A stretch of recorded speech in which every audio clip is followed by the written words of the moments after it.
This Difficulties, conference will everybody. now be recorded. Welcome to our Renville County Not HRA figuring EDA out. Lunch and Learn. We like to do this every month, a different topic, something that's pertinent to the business community. So we are quite fortunate to have Chris Brudenheimer with the Minnesota Small Business Development Center.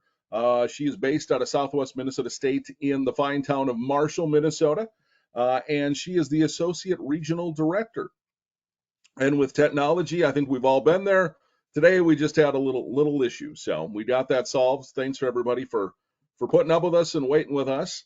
And with that, Chris, it looks like you're the captain of the ship. Yeah, it looks that way. So I have my Well, screen shared here. I am going to be talking about the Corporate Transparency Act that is coming up and filing for FinCEN. I'm going to start just by telling a little bit about the SBDC in case you're not familiar with us, who we are and what we do. We are located at SMSU in Marshall, but we cover the 18 counties and 2 sovereign nations in Southwest Minnesota, and we are more than happy to help anyone who is thinking about starting a small business, working on a small business, even if it's a side gig, we are happy to help.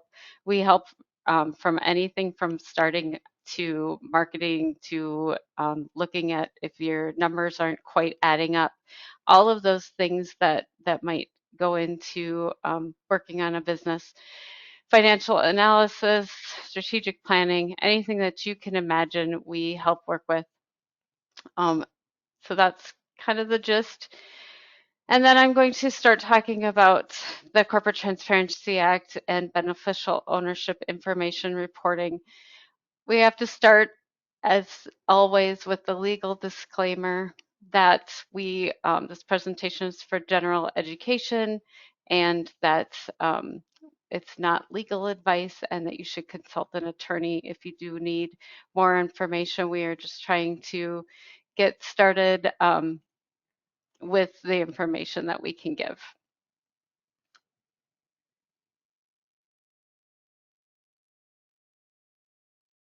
All right, so as of December 5th, we do have a major legal update on corporate transparency, and um, there was an injunction put in. So December 3rd, the case in Texas resulted in a nationwide injunction, putting a pause on this mandate.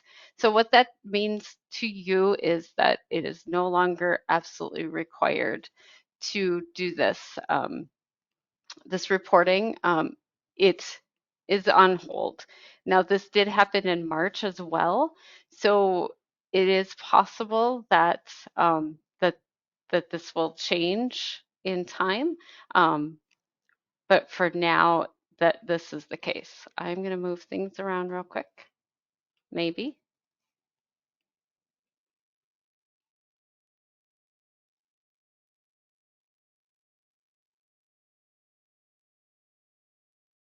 All right. It is just not letting me go to full screen, so I guess you just get to see everything. All right.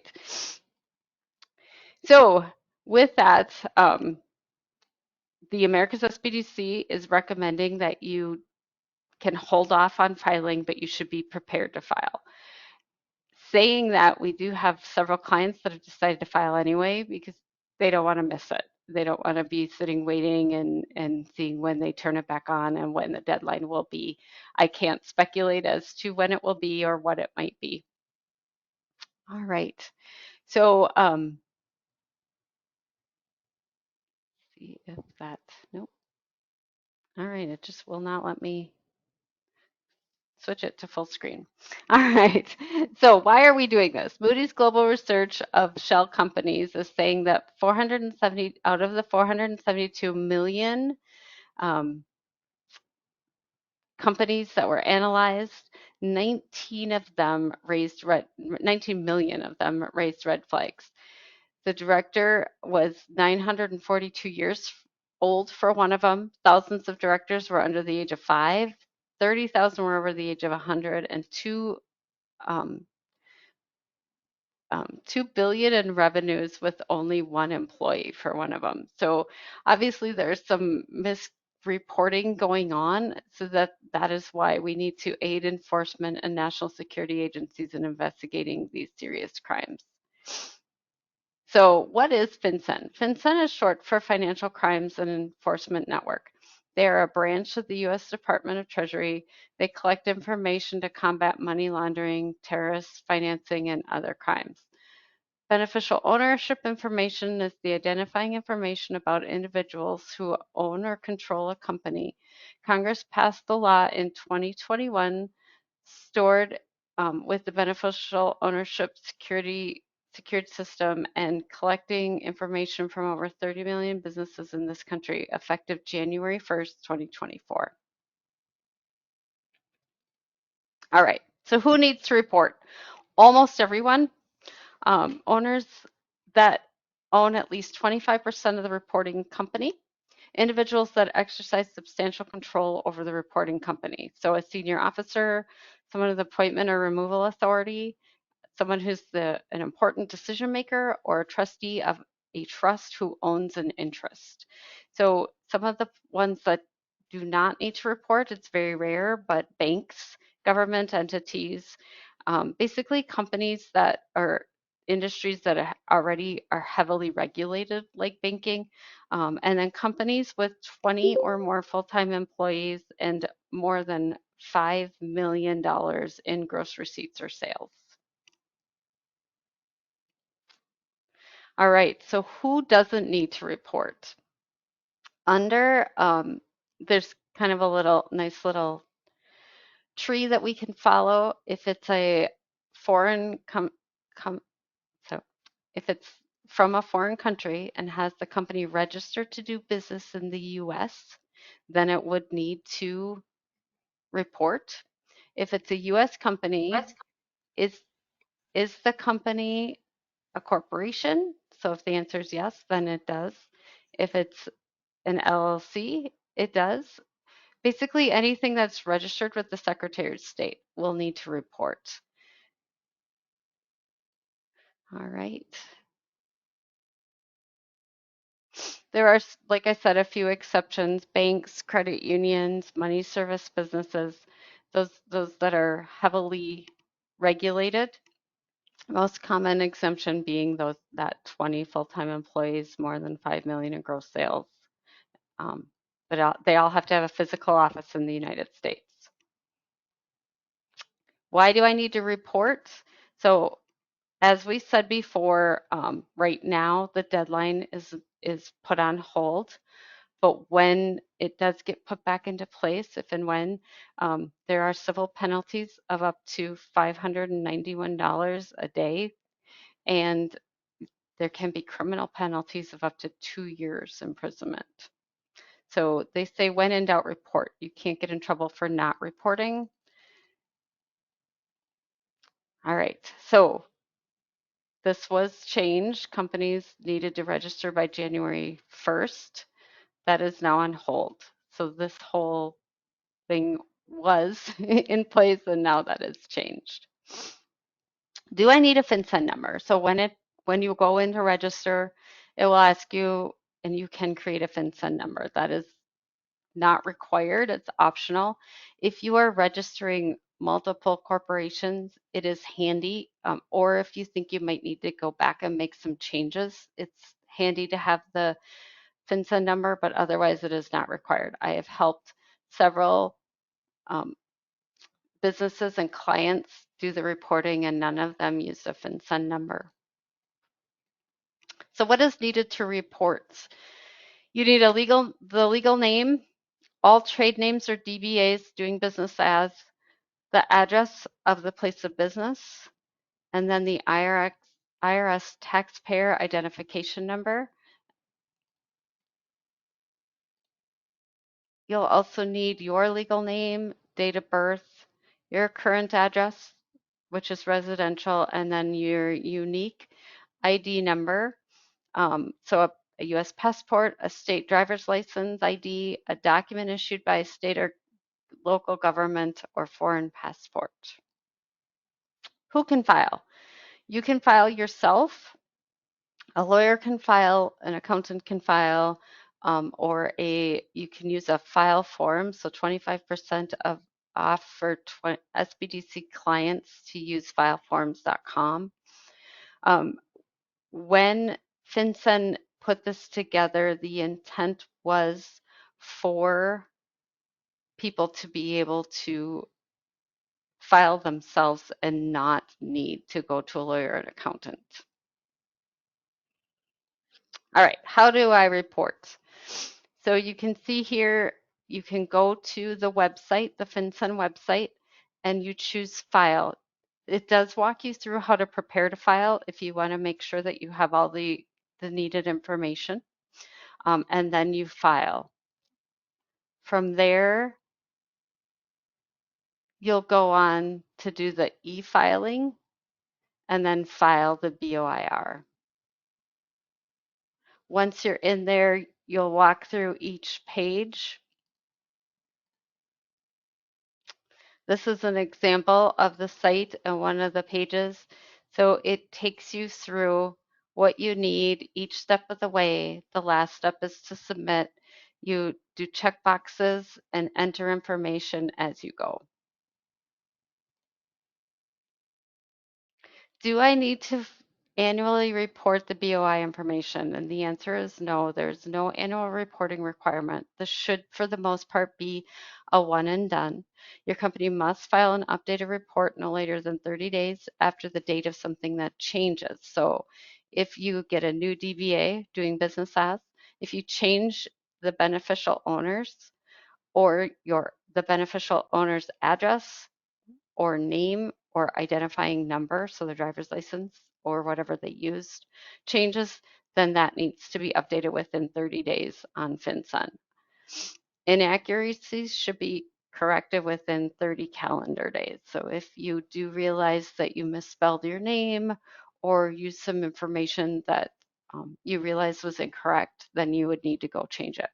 One example of that is we had a client that when you go fill it out, some of the fields are required. So first name's required, last name's required. Middle name is not required, so you can submit it without your middle name. However, legally the middle name is required. It's just that some people don't have a middle name, so on the form it's not required. So then the client had to go back in and change that so that the middle name was correct. And that should be done within 30 days. And then this site has a really great step-by-step instructions right on FinCEN's website that shows you every screen and takes you through exactly how to do the process. So far, I have walked several clients through this process. And like I said, the one caveat of the middle name was a little bit of a surprise to us. The other thing that we've found out was that for driver's license, you should just have only the numbers and not any dashes. That was another holdup. So it wasn't terribly complicated, and it was just a matter of processing through each step. We have a lot of great resources. If you see, most of them are right on FinCEN's website, but those are the most reliable. So the BOI, the FAQ, and the help. SCORE also has some information about the Corporate Transparency Act. So SCORE is a resource partner of ours. James Baker has a video, and then Duke Loves Taxes also has a video. Those both take you through the process. And there are plenty of others on YouTube. Those were just two that our director had walked through and liked the way they were laid out. And finally, if you do want assistance, we are more than happy to walk you through how and do it with you. We can't do it for you, but we are happy to assist in any way we can.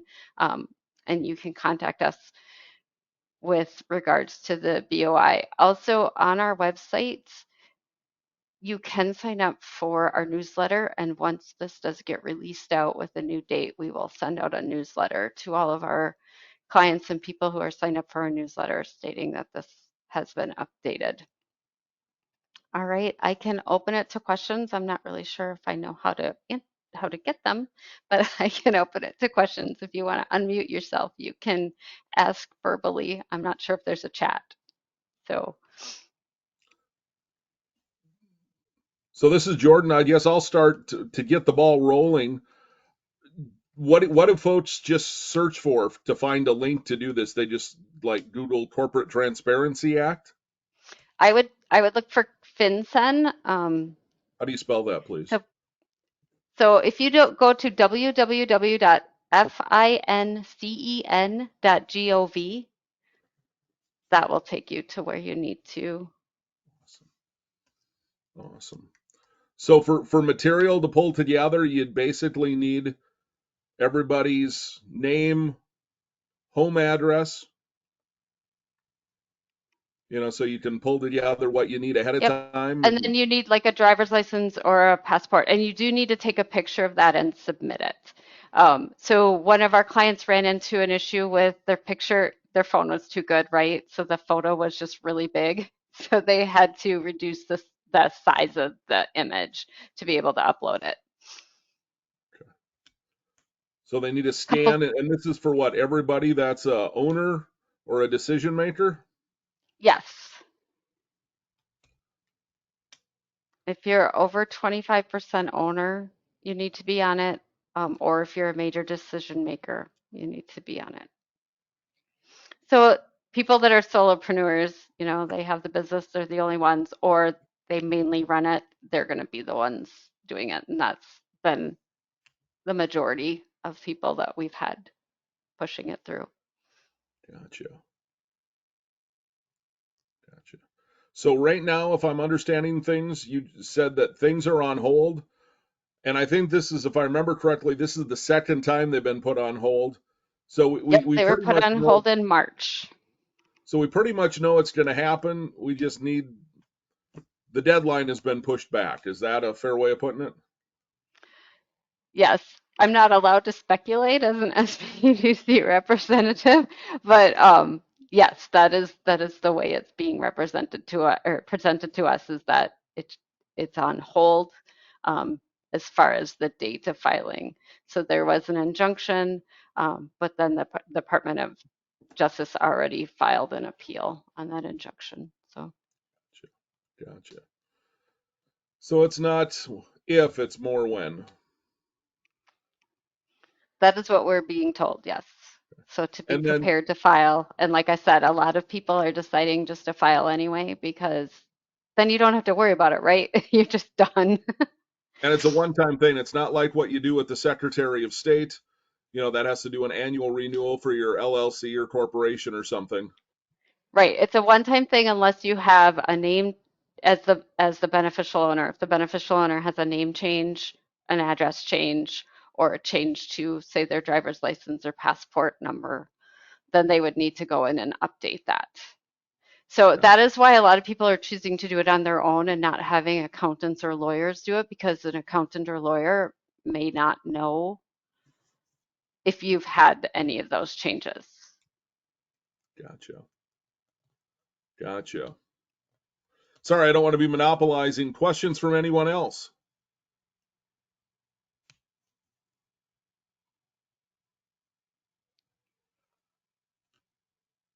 So Chris, let me ballpark this. In theory, if someone's got relatively decent computer skills, got their driver's license and their phone to take a photo, they got the data that they need, 15, 20 minutes to do it for the business?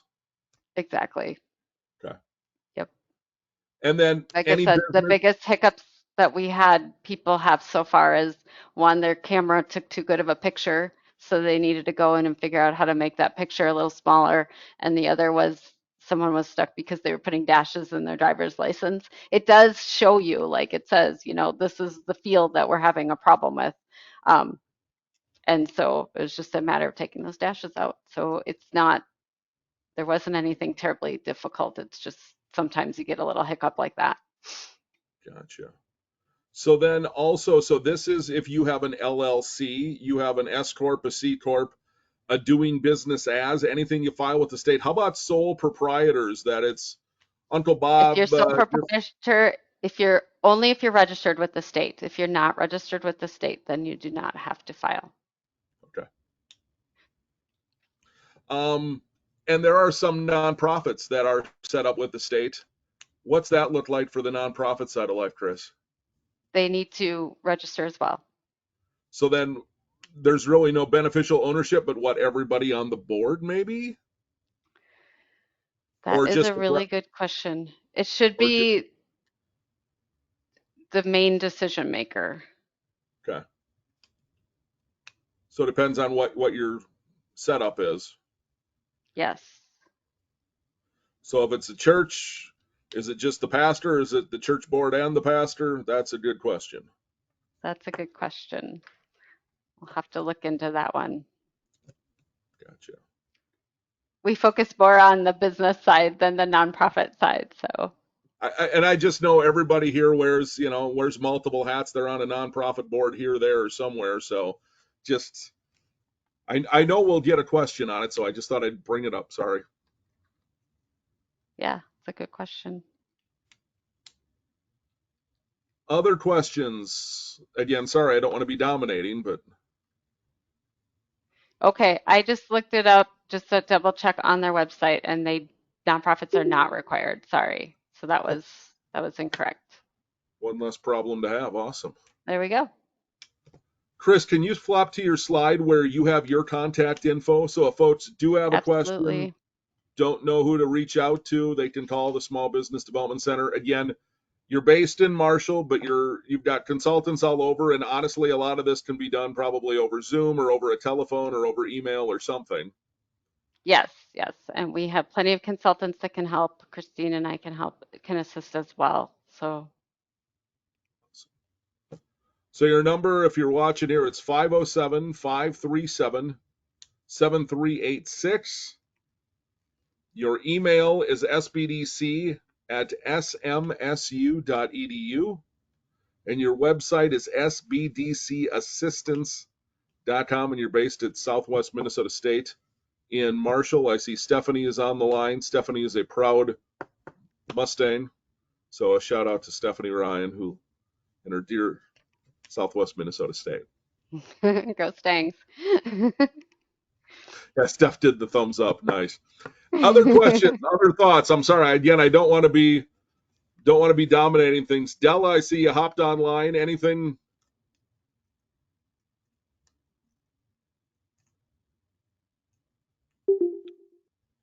Going once. Going twice. Going twice and a half. All right. Well, thank you so much, Chris, with the Small Business Development Center out of Southwest State, talking about the Corporate Transparency Act at our Renville County EDA Lunch and Learn. We do this on a monthly basis, a standing meeting, the second Wednesday of the month over the noon hour. Every month, a different topic, a different speaker, generally pretty germane to folks in the business community. So we thank Chris for making this today. Stay up to date with us. I do have one small announcement. Rumor has it at Renville County, we are going to be getting rid of GoToMeeting at the EDA office and going to Zoom, a little more standardized. So I know this is a static link that we use every month. I'm not sure if it'll be ready for January or not, so stay tuned on that. But just because of the technical fun we had today, and Zoom is just a lot easier.